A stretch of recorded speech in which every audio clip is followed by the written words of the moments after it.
1965 թվական ապրիլի 24։ Ես բախտ եմ ունեցել մասնակցելու այս շարժմանը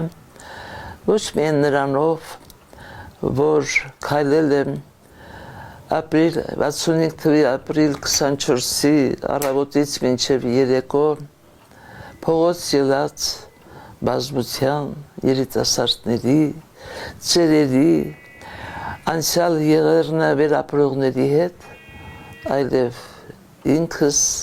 իմ համեստ ուժերով մասնակցել եմ այդ օրվա նախապատրաստմանը, որովհետև մի օրում չէր, որ դա կատարվեց, դրան նախորդել են տասնամյակներ, նախորդել է մեր ամբողջ գրական այն ժամանակվա սերնդի, մեծի ու փոքրի ստեղծագործությունները, քաղաքական կեցվածքը, նրանց ելույթները, թեկուզ եւ կիսալեգալ ժողովներում զրույցները, մի խոսքով այս բաղադրիչներով է նախապատրաստվել 65 թվականի ապրիլ 24-ը։ Դրանք եղել են առանցին անձինք եւ այդ մասին պիտի գրվի, իհարկե հուսով ենք, որ հայոց տարեգրությունը կարձանագրի այդ բոլորը ավելի մանրամասնորեն։ Ես միայն կարող եմ տալ առանցին մարդկանց անունները,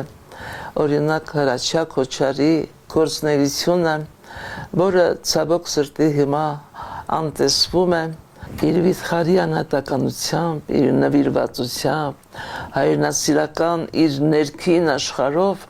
վիթխարի դեր է կատարել այդ տարիներին հայության մեջ հայրենասիրական ոգին